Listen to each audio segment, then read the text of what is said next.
Арамдрэг ирэх үзэгчдээ энэ 7 хоногийн Defacto Тойм нэвтрүүлгийг эхлэхэд бэлэн болоод байна. Студиуд бидэнтэй хамт эдийн засагч жаргал сайхан ажиллаж байна. Танд арамдрыг хүргэе. Бид тухайн 7 хоногийн хамгийн чухал 3 сэдвийг сонгоовч мэдээлэл хүргэдэг байгаа. Энэ 7 хоногийнхаа сэдвүүдтэй танилцъя.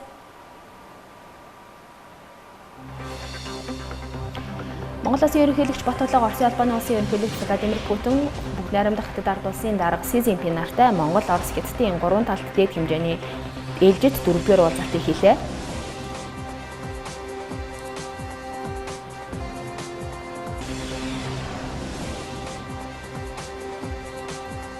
ЖЕНДЭРТ СУУРИЛСАН ХҮЧИРХИЙЛЛИЙН талаар улс орон даяар анх удаа явуулсан судалгааны тайланг нэгдсэн үндэсний байгууллагын хүн амын сан үндэсний статистикийн хороо танилцууллаа.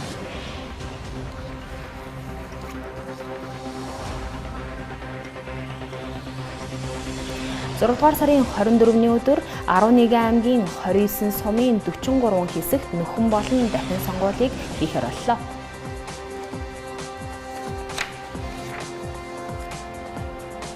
Тэгэхээр бидний онцолж байгаа хамгийн ихний сэдэв бол Шанхай хамтын ажиллагааны байгууллагын хурал бол бүгд найрамдах Хятад ард улсын ЧИНДАОД хотод өнгөрсөн 7 хоногт болоод өнгөрсөн. Энэ уулзалтад бол ерөнхийлөгч Батболон оролцоод ирсэн байгаа. Тэгэхээр яг энэ уулзалт бол 6 дугаар сарын 9-өөс 10-ны өдрүүдэд болсон оролцоод ирсэн. Ерөнхийлөгчийн ЧИНДАОД явахаас өмнө бол Шанхай хамтын ажиллагааны байгууллагт Монгол улс гишүүнч ажиглагчийн статусаасаа гишүүнчлэлийн статус руу шилжүүлэх үгүй юу гэдэг маш асуудал бол маш хурцтмалаар яригдж байсан. Харин яг ЧИНДАОД юу болсон талаар мэдээлэл бол харьцангуй бага байна л да. Тэгэхээр яг ЧИНДАОД юу болоод өнгөрөв? Монгол улсын ерөнхийлөгч өөрөө Монголын эдийн засгийн форумын үеэр ер нь гадаад бодлогын зарчмыг өөрчлөлт хийж байгаагаа бараг зарласан. Тэгэхээр тэрэн дээр хэлсэн үгийг Шанхайд хэлсэн үг хоёрыг ингээд сайн харах хэрэгтэй гэж бодож байгаа.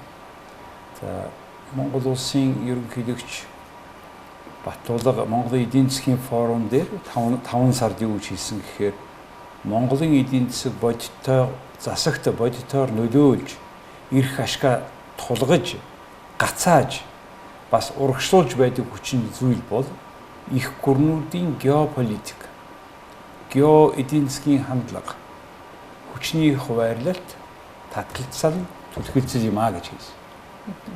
За мөн хамгийн либерал хуультай ч гэсэн Монголд яагаад гадаадын хөрөнгө оруулалт орохгүй байгаа юм бэ гэдгийг тайлбарлахдаа нэгдүгээр засаглалын тогтворгүй байдал, шийдвэргүй байдлаас хоёрт их гүрнүүдийн геополитикаас хамаарч байгаамаа гэж хэлсэн. Тэгээд эдийн засгийн форум дээр бүс нутгийн интеграцид нэгдэн орох замаар хөрш гүрнүүдтэйгээ ашиг сонирхлоо нэгдэхгүйгээр Монголын хөгжлийн талаарх элдв сайхан төсөөлөл, хөтөлбөр төслүүд тодорхой гүйн төлөвт орно гэдгийг хэлэх гээд байна гэж хэлж байгаа. Тэгээд энийг бас өшөөнийг хэлэх зүйл бол ингэсэн. Монголын эдийн засаг нь гадаад хүчин зүйлээс дэндүү хамааралтай. Дотоод хүчин зүйлээ бүрэн ашиглаж чаддаггүй. Үлбэгэр нөхцөл 28 жил тийчилж байгаагийн мөн чанарыг ойлгохгүйгээр бид цааш явахгүй. Тийм учраас хоёр хөрштэйгээ уялдуулах, үүний зэрэгтээ 3 дахь хөршүүдийн оролцоо ашиг сонирхлыг хангаж тэнцвэрийг бий болгох. Төвлөрөхгүйгээр өдийг хүртэл урсгалаараа явж ирсэн 28 жилийн замнал маань биднийг эдийн засгийн мухар гудамж руу оруулжээ гэж хэлж байгаа. Тэгээд ердөөсөө шууд ингэж хэлсэн байхгүй. Евразийн эдийн засгийн холбоонд гишүүнээр орно. Шанхай хамтын ажиллагааны байгууллагатай тогтоосон хамтын ажиллагаагаа энэ жилдээ багтаан агсан түвшинд авээчин илүү идэвхтэй оролцоо хамтын ажиллагаанд шилжнэ гэж хэлсэн байна. За ийм прагматик үгнүүд хэлсэн. Тэгээд Шанхай явсан. Шанхай хурал буюу тэр ЧИНДАОД хотод явсан. За тэрэн дээр юу болсон? Тэгээд ЧИНДАОД юу хэлсэн бэ гэхээр Монгол улс Шанхай хамтын ажиллагааны байгууллагад шат ахиулан оролцох боломжийг наривчлан судалж байгаа бөгөөд зохих хилцүүлгийг улс төр нийгмийн хүрээнд эхлүүлээд байна гэж хэлсэн. Хилцүүлгийг эхлүүлж байна гэж. Яагаад?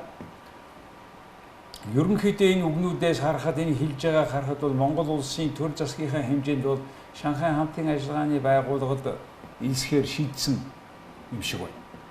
Тийм шийдвэр гарцсан юм шиг байна. Дотроо яагаад гэвэл үндэсний аюулгүй байдлын зөвлөл дээр хаалттай хуралдаан хийсэн. Ерөнхийдөө шууд ийм үг хийсэн. Ганцхан би одоо Элсиагийн шилээгүүн гол шалтгаан бол одоо нөгөө иргэд энийг үнэхээр хилцэх хэрэгтэй байгаа. Энэ хилцүүлгийн өргөнөөр ихлүүлсэн байгаа. Тэгээ одоо бол Монголд зарчим хувь шийднэ гарцсан. Иргэдэд одоо үүнийг ойлгуулах, яагаад ийсэх ёстой юм гэсэн ажил эхэлж ирнэ гэж ойлгож байна. Яагаад гэвэл нөгөө бусад Шанхай гишүүн бусад орнуудын адил, за энэ тгээс бусад тийм ээ. Гишүүдийн адилаар бол энэ ардчилсан оронд шийдвэр бол тийм огцсон шийдвэрүүд бол дээрээс эхэлж гардаг, доороос эхэлж гардаг, хилцүүлэг явдаг. За тэгээ сонгуул гэж юм байгаа. Тэгээд иргэдийнхаа тэр хүсэл бодлого жинхэнэ нэгтгсэн, ойлгосон ийм алхмын дараа л энэ ажил хийгдэх байх гэж бодож байна. Гэхдээ иргэд хоорондын гурван улсын хооронд төр засгийн удирдлагын хэмжээнд бол их өндөр түвшинд ойлголцолтой ажиллаж байгаа гэж үзэж байгаа. Тэгээд иргэдийн хооронд итгэлцэл бий болгох талаар бас тодорхой ажлууд хийгдэх ёстой гэж бодож байна. Тэгэхээр бид бол өнгөрсөн 7 хоногт мөн Defacto мэтгэлцээнээр Шанхай хамтын ажиллагааны байгууллагт Монгол улс эсэх нь зөв гэсэн сэдвээр мэтгэлцээ хийсэн л дээ. Үүндээ зориулаад олон нийтийн сүлжээгээр бол асуулга явуулсан ш. Тэгэхэд бол асуулгад оролцож байгаа ихэнх хүмүүсийн хариулт нь бол нэгдүгээрт буруу гэж гараад дараагийн олон хувийг нь бол энэ Шанхай хамтын ажиллагааны байгууллагын талаар мэдэхгүй байна гэж гарч ирсэн. Тэгэхээр яалтчгүй иргэдийн хувьд бол энэ байгууллага өөрөө яадаг байгууллага юм бэ гэдгийг нь мэдэхгүй буюу мэдэхгүй байгаа учраас оролцоход хилэлцгээд хийцүү байх л та. Үнэхээр тийм болсон. Яг одоо бол мөн яг ЧИНДАОД бол Орос, Хятад, Монгол гурван талын уулзсан дээд хэмжээний уулзалтын 4 дахь хурал нь бол болсон байгаа шүү дээ. Энэ уулзалтаар юу яригдсан бол яг хийгдэхэр ажлууд яригдсан бол. За ерөнхийлөгч тэр сэтгүүлчтэй уулзахтаа нэг задлж ярьсан байлээ. За энэ 3 талд уулзалт болсон. Уулзалт үеэр эдийн засгийн коридор буюу 2 хөршийн худалдааны эргэлтийг улсаараа дамжуулан өнгөрөх асуудлыг ярьсан. Би энэ санал одоо маш тодорхой илэрхийлсэн. Оросын холбооны улсын ерөнхийлөгч Путин анх удаага энэ төсвийг дэмжиж байгаагаа илэрхийлсэн гэж байна. Анх удаага энэ төсвийг дэмжиж байгаа илэрхийлсэн гэдэг үгийг хэлсэн. За мөн Монгол Оросын санаачлаг 2018 гэж энэ ажил хэргийн хөтөлбөрийн хүрээнд Монгол улсад айлчилсан. Эрхүү мужийн амбан захирагч Сергей Левченко гэдэг хүн эдийн засгийн коридор байгуулах төслөө Монголд танилцуулсан юм байна. За мөн энэ санаачлагын үеэр шинээр гарч ирсэн зүйл буюу тэр ингээд Путинд танилцуулсан гэж байгаа тийм. Энийний гол санаа өнөөдөр ямар шин томьёо гарч ирсэн. Монгол Оросын хооронд 5 дээр нэмэх 1 гэсэн санаачлага бий болсон. Хийн, сахилгаан, шилэн кабель, хурдан гат тэрэгний төмөр зам, автозам гэсэн 5 үндсэн коридорын дэд бүтцийг Монголоор нэвт байгуулахаас гадна нэмэх нь Улаанбаатарт метро байгуулна гэж ийм хэмжээнд яриа хэлэлцүүлэг яваад эхэлсэн нь Монгол Оросын цаашдаа Хятад Монгол Оросын энэ төсвүүдэд яваад одоо нэг ярианаас цааш шилжих үстэй байлгүй гэсэн гордлого төрүүлж байгаа. Ягаад гэвэл энэ чинь дандаа цаасан дээр л үдий болтол ярьсаар явлаа шүү дээ. Гэхдээ үнэхээр тэр одоо Шанхайд бид өөрсдийнхөө гишүүнчлэлийг шат ахиулнаа гэж хичээж сууж байгаа шүү дээ. За тэр яг шатан нагталч гэсэн хугацаа байгаа байх. Хичнээн олон баримт бичиг зурж бэлдэж зурах хэрэгтэй байх. Ямар ч л гэсэн Монгол улс энэ чиглэлд явж байна гэдэг ойлголтыг сэтгэлдлийг 2 хөршийн удирдагчид төрүүлсэн гэж ойлгож байгаа. Тийм учраас одоо ямар ч л гэсэн энэ санаачлал төслүүд арай хурдан явах болов гэсэн итгэл байна да. Тэгэхээр одоо л нэг дараагийн алхам буюу Шанхай хамтын ажиллагаа олон нийтийн хилэлцүүлэхээр ойлгуулах те Шанхай хамтын ажиллагааны байгууллагын шат ахиулах асуудал нь одоо ч гэсэн яригдах бах, үргэлжлэх бах. Тий, тэгэхээр одооноос дараагийн Шанхай хурал болтол юу ч гэсэн энэ 2 талын ялангуяа Орос, Хятад руу экспортын бүтээгдэхүүн гаргахдаа 20-оос 35% татвар байгаа юм. Энэ 2 татварыг юуны өмнө цусцах тал дээр ажилланаа гэж ерөнхийдөө шилж байгаа юм. За энэ ажил явагдах байх. Тэгээ бараа бүтээгдэхүүн үйлдвэрлэлгүйгээр улс орон хөгжихгүй. Харин үйлдвэрлэсэн бүтээгдэхүүн зарагдахгүй нөгөө компаниуд нь дампуурнаа. Ер нь бол Монгол улс энэ ерөнхийлөгч шүү. Ер нь бол Монгол улс 1990 оноос хойш бид эдийн засгийн хоригт орчхоод яваад байгаамаа гэж хэлж байгаа юм. Тэгэхээр ийм өндөр татвартайг бол тэгж зөвлөж болно л доо. Тэгэхээр энэ хоёр хөршин эдийн засгийн хоригт биднийгээ суулгачаад ингээд байгаа бол бас ямар ч гэсэн шудраг ус явдал гэж бодож байгаа. Яг хөө тэдний нөгөө гадаад эдийн засгийнхэн тэр харилцааны өөрийнх нь ганц Монгол гэхгүй бүх улсуудад тийм байж нэг болох юм. Хэрвээ тийм байгаа болоос ойлгомжтой. За ямар ч гэсэн бид нар энэ хоёр чиглэлээр нэг нь гайлын татварыг буулгуулах чиглэлээр энэ дараагийн Шанхай хүртэл явах юм байна. Энэ гайлын татварыг буулгах тэглэх чиглэлээр. Тэгээд хойд хөрштэй болохоор тэр нөгөө Евразийн гайлын тэр нөгөө эдийн засгийн бүс нэгдчихээ. Манайх ингээд хоорондоо харилцсан татваргүй одоо ганцхан болно гэхдээ ганцхан тэр хизээ эхлэх вэ гэдгийг л одоо хүлээхэд үлдчих. Манай ямар ч гэсэн өргөдлөө өгцөө Евразийн энэ гайлын эдийн засгийн бүсэд гэж хэлсэн шүү. За тэгэхээр бидний онцолж байгаа дараагийн сэдэв бол гендер суурилсан хүчирхийллийн талаар улс орон даяар анх удаа явуулсан судалгааг бол өнгөрч байгаа 7 хоногт нэгдсэн үндэсний болон хүн амын сайн үндэсний статистикийн хороо танилцуулсан байгаа л да. Энэхүү судалгаагаар бол 7300 гаруй эмэгтэйтэй ярилцлага хийсэн том хэмжээний судалгаа гэдгийг тэд онцолж байгаа. Судалгааны гол үр дүн бол хамтрагчтай байсан болон одоо хамтрагчтай байгаа эмэгтэйчүүдийн 57.9% нь ямар нэгэн байдлаар хэд хэдэн төрөл альва хэлбэрийн хүчирхийлэлд өртөж байсан гэсэн хариултыг өгсөн байгаа. Мөн 10 эмэгтэй дутмын нэг нь бэлгийн хүчирхийлэлд 15 нас хүрэхээс өмнө өртсөн гэсэн нэлийн амар тоог бол гаргаж ирсэн байгаа. Тэгэхээр яг энэ судалгааны дүнд бол эмэгтэйчүүдийн эсрэг хүчирхийллийн тухай тоо баримттай болчлоо. Энэ нэг асуудал. Дараагийн асуудал нь тэгэхээр одоо яг яах вэ? Энэ тоо баримттай тулгуурласан ажлыг хаанаас хэн эхлэх ёстой вэ? За ерөнхийдөө бол энэ Монголд юм хүчирхийлэл байна гэж ярьж нэг бэрээ бас тодорхой тохиолдлууд дээр бүгдээрээ нэг дуугаа авалцчихын хаяа ашигладаг байсан л да. Энэ тайлан гарснараа их тийм ноцтой дүн гарч байгаа юм. Жишээлбэл энийг одоо Английн Guardian сонинд хүртэл тодорхойлж хэлсэн байл. За юу болж байгаа гэхээр хүчирхийлэлд өртсөн эмэгтэйчүүдийн зөвхөн 1% нь цагдаад мэдээсэн байт юм байна. За хамтрагч босод этгээдийн зүгээс үйлдсэн хүчирхийлэлд өртсөн эмэгтэйчүүдийн хувийг авч үзвэл бүрч бага байдаг юм. Юуны гомд гаргасан тоогоор бүр бага байдаг юм.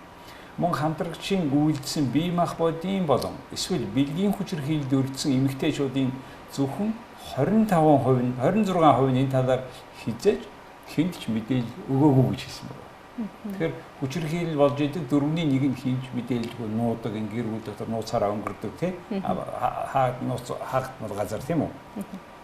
Ийм нууцмал хэрэгүүдийг ичилсэн, нам гүн байдлыг өөрчилсөн ийм мэдээлэл гарчаад байна. За тэгэхээр асуудал бол одоо тэгээ за мэдээлэл гарчлаа. Одоо тэгээ яах вэ гэж. За тэн дээр бас тэр Английн Guardian сонин дээр ийм сэтгүүл нийтлэл гарсан байна да. Монголд ер нь монголчуудад хүчирхийлэл их байна гэж. За Монголд явуулсан одоо энэ судалгааны үр дүнд 31% нь эмэгтэйчүүдийн ямар нэг хэмжээгээр энэ дарамтанд бэлгийн болон одоо биеийн хүчний партнёроос авч исэн гэж хэлсэн байгаа. 3 эмэгтэй тутмын нэг нь гэж хэлсэн байна. За дараа 7 эмэгтэй тутмын нэг нь буюу 14% нь өөрийнхөө хамтран амжаа партнёроос түнш хамтрагчаасаа биш өөр хүнээс гэж байгаа. Who was not тэдний партнёр биш хүмүүсээс юм бэлгийн хүчирхийлэлд автагдаж исэн гэж хэлсэн 14%. Энэ бол дэлхийн дунджаас 2 дахин өндөр Азийн бусад бүх орнуудаас өндөр байна гэж энэ тэр хүн амын сан байдаг нүүби тэрний ажилтан Henrietta Jansen гэж хүн хэлсэн байгаа. За өөр нэг юм их сонь Ер нь орон даяараа энэ Монгол эмэгтэйчүүд бол бэлгийн дарамтанд их ордог гэж. Бэлгийн болон бусад төрлийн те аль хэлбэрийн. Тэгээд энэ тэр ингэсэн байхгүй нэ. Хамтрагч биш. Өөртөө хамаагүй тийм хүнээс бэлгийн дарамтанд ордог гэж байгаа. Энэ бол өстой нөгөө төгшүүрийн дохиод уурсан ийм энэ бүс нутагтай хамгийн өндөр тоо гэж үзүүлэлт юм а гэж бас энэ эмэгтэй хэлсэн байна. За өөр нэг сонин тоо энэ сонин дээр бичсэн байгаа. Би энэ сонин ингээд одоо монголчийн хүчирхийллийн эсрэг түүгээд ингээд байгуулсан байгаа.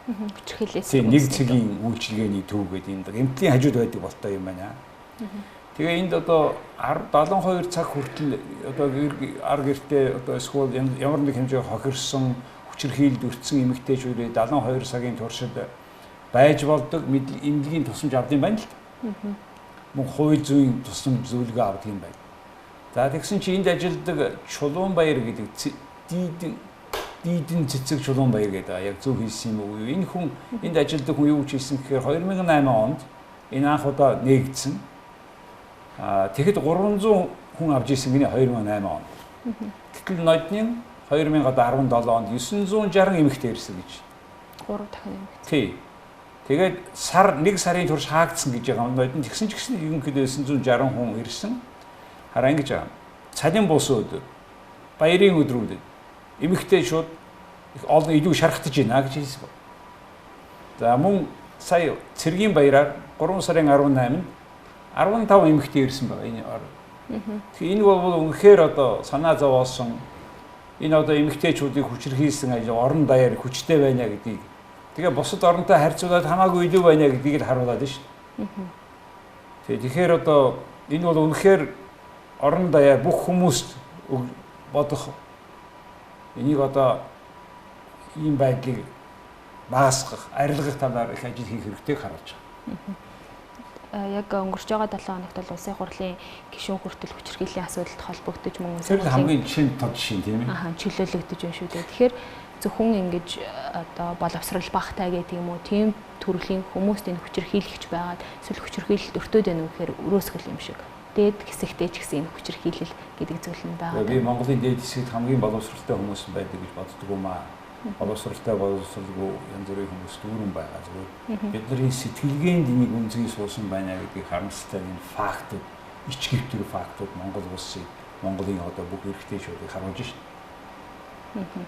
За үүнийг шалтгааллахад жишээ Guardian сонин дээр ингэж хэлсэн байгаа. Тэр 90-2000 оны хооронд дунд сургууль төгссөн хүүхдүүдийг үндсэндээ эрэгтэй хүүхдийн бол хараа ажил хамаагүй явуулаад эмэгтэй хүүхдүүдээ сургууль явуулж ирсэн энэ боловсролын ялгааны үр дагавар одоо гарч ирж магадгүй гэдгийг хэлсэн байна. Тийм бас тал байж болно. Яг гэвэл эмэгтэй хүн илүү боловсрол авахаараа эмэгтэй хүн бол өөрөө хань нөхөр хүндээ илүү шаардлага тавьдаг тийм тал бас байгаа. За ер нь бол бид хүүхдээ бага насаас нь зөв хүмүүжүүлэх хэрэгтэй байна. Хүүхдэд бэлгийн боловсрол өгдөг сургуулийнхаа энэ хичээл ордож ийсэн одоо энийг өргөн болгомоор байна. Өндөр хөгжилтэй оронд 10 наснаас нь эхлээд хүүхдэд бэлгийн харилцааны тухай яагаад ийм яаж болдгийг, юу юм, яагаад ийм болох ёстой юм, яагаад эсрэг хүйсийнхаа хүнийг хүндлэх ёстой юм гэдэг ийм өөр хичээлийн хуваар байгаа юм л да. Энийг бас ярмаар байна. Тэгээ бид нар зааж хэлж өгөхгүй болохоор өөдөө чи өөрийнхоороо сурчдаг. За голдуу энэ бол тийм хүчингийн одоо хүч хэрэгэлдэг юм ахс гэж боддог.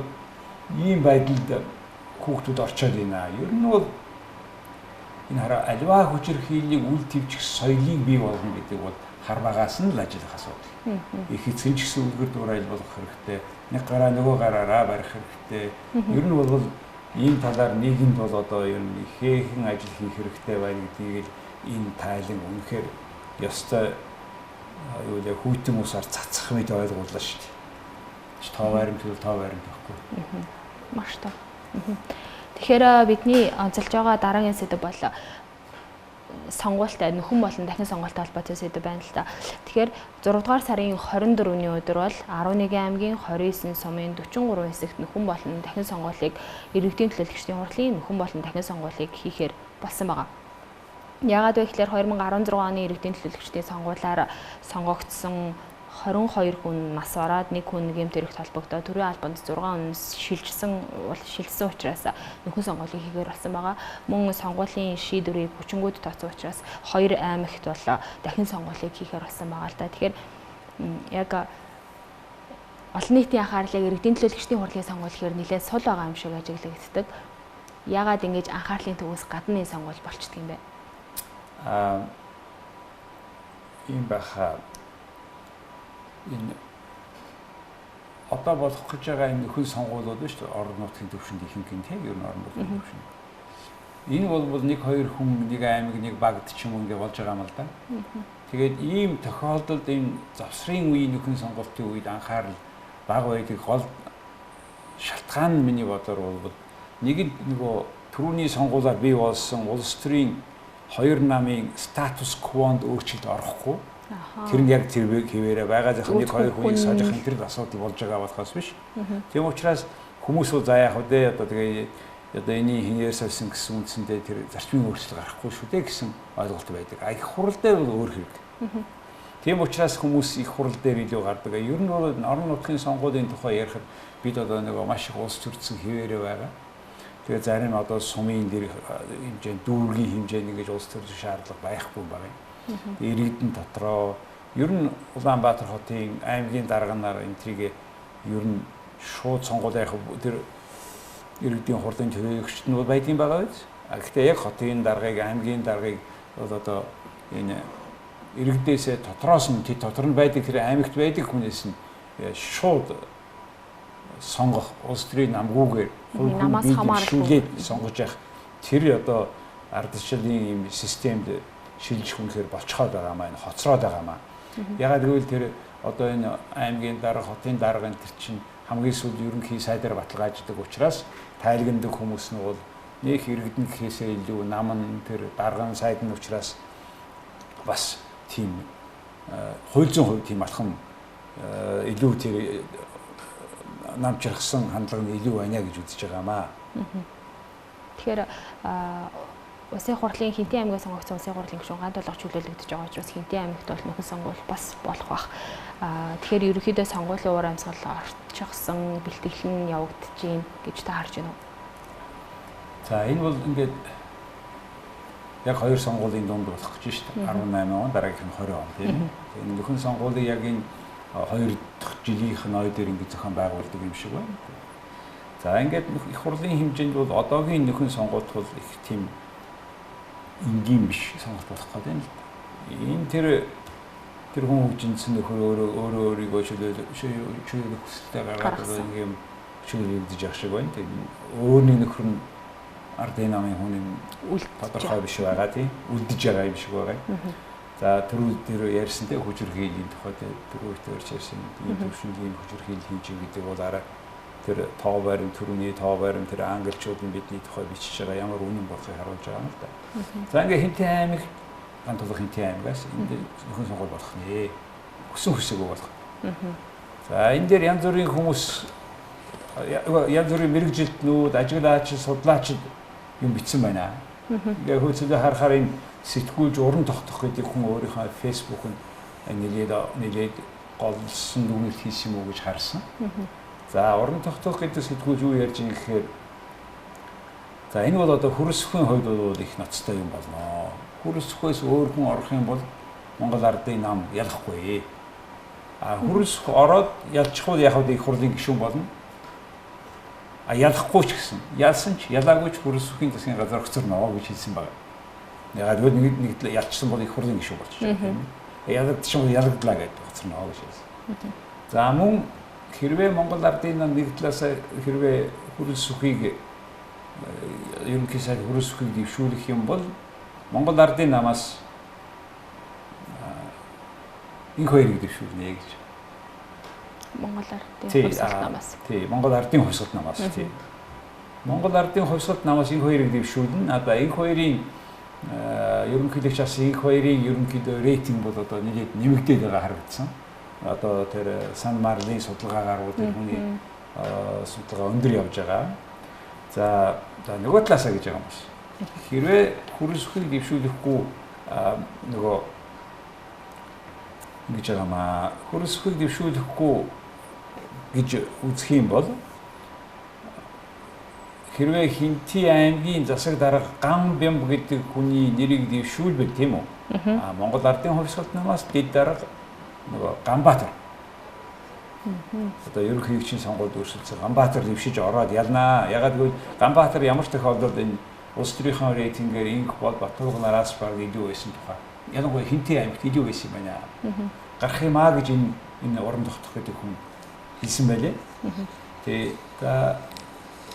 Тэгээ ямар ч нэгсэн энэ шаггүй яггүй тийм сонгуул болох болтой. Сүүлийн үед юу анзаарэгдэж байна гэхээр Монгол Ардын хувьсгалт нам өөрийнхөө төрийн эрх дангаараа авч явахдаа засгийн газраас солисон үе явдал боллоо шүү дээ. Тийм ээ. Энэ юг харуулж байгаа гэхдээ зэрэг энэ нам дотор байгаа хагарлыг харуулж байна. Тэгээ одоо эдгээр ингээд сайхан эв нэгдэл шудраг ясан тэргээл баахан ярьсан ч гэсэн тэр нэгэн тал хагарцсан юм чинь тэр тэднийг зарчмын өөрчлөлт энэ нам болохгүй байна л. Ер нь Монголын улс төрийн намуудын дотор зарчмын ямар өөрчлөлт болж иж энэ бүх юм болох вэ гэвэл намынхаа санхүүжилтийг ил тод болгохгүй бол хизээч энэ хүмүүс улс төрийн намуудын дараанаар өөрөө ёс зүйн хувьд ч гэсэн намыгаа удирдах ирэхгүй юм л да. Түүнээс баахан мөнгө авчаад хэдэн мөнгө авснаа тас нуучаад тэгээ гой юм яриад байгаа хүмүүсийн одоо тэр дотоод гадаад хэл үг үйлдэлийн зөрөө ямар том байна те. Ийм хүн байгууллага улс оронд хинч итгэдэггүй. Яг ийм процесс явагдаж байгаа. Тэгээ ганц өөртөө итгэдэг юм шиг байгаа. Юу ч болоогүй юм шиг суугаад байгаа. Тэгэхээр энэ улс төрийн намууд ялангуяа улсын их хурлд байгаа энэ их хурлын гишүүд биш. Эдгээр чинь бол энийг хинч босгож ирж тавихгүй байгаа. Яг өнгөрсөн 5 дахь өдөр бол улсын хурлын гишүүн оюун эрдэнэ 60 тэрбумын хэргийг шийдэх хүртэл нь би улсын хурлын чуулганд суухгүй. Тий, би яг энэ оюун эрдэнэс бусд нь одоо болтол тавиагүй байна гэж хэлэх гэж байгаа юм л да. Юу гэхээр манай хүн бол асуудлыг шийдэх их хурд суухгүй гэдэг асуудлыг бүрнээ шийдэгдэхгүй. Гэхдээ манай хүн дохио гэж ш. Нөгөө 60 тэрбумынхаа тэр 60 тэрбум дээрээч биш. Угаасаа энэ улс ер нь бол одоо энэ төр засаг солигдоод яам тавгын газрын хүмүүс солигдож байгаа энтрийг харахаар бол одоо ингээ хамгийн хараамуутай хүн ч гэсэн тод байна шүү дээ. Өөрөөсийнхөө хүн хүчийг тавьж байна. Ер нь тэгээ Монгол Ардын нам бий болоод төрийн эрхийг аваад одоо ер нь юу гэж юм хийчих вэ гэдэг асуудлууд гарнаа да. Тэгэхээр одоо тэтгэврийн насыг нэмнэ гэж байна. Баахан татвар нэмнэ гэж байлаа. За мөн баах ихнэр нөхөр авгаа хөвгөд ахтуу хамаатан саднаа томилсон тухай их нарийн судалгаанууд хүртэл хэвлэл мэдээллийн хэрэгслээр гарсан. Тэгээд энэ ч одоо хэдэн үеэрээ төр засгийг бүгдээрээ хувааж байгаа эзэмшдэг тэрэндээ тасцсан тэрийг стандарт гэж үзсэн ийм бүлэг хүмүүс болчихлоо шүү. Гэхдээ яах вэ? Төр засгийн цэвэрхэн каначиг байсан бол авгүй хоёр ерөнхий сайд болоход бол их хүн ондор цад байх юмгүй л дээ. Үнэхээр чадвар мэдлэг чадвараараа гараад ирсэн хүмүүс. Манайд бид мэдлэг чадвараараа биш н арын хаалгаараа өгсөн мөнгөөр танил талаараа аав ээж нь гуйж ээж ингэж яваад байгаа одоо бэлхний харж байгаа учраас энийг бол нэг иргэд яг сонгуул болохоор энийг өршөөхгүй байх юм да. Тийм учраас би дараагийн сонгуул харин ямар ч гэсэн энэ нам их орхишаа явахгүй байх. Ялангуяа одоо энэ дараагийн нөхөн сонгуультай холбоотой юу ч болсон гэсэн явахгүй байх. Гэхдээ бидний өмнө нөгөө дараагийн тавих гэдэг Монгол ардчилсан нам байгаа юм да. Ардчилсан нам одоо зүрх эрхийг л аваагүй байгаа болохоос зарчим хувьд яг адилхан тийм хүмүүс сууж шүү дээ. Тэгэхээр монголчуудын өмнө сонголт улмал бага болоод байгаа юм аа. За тэгэхээр энд хүрээд болоо бидний энэ 7 хоногийн онцлсан сэдвүүд дуусч байна.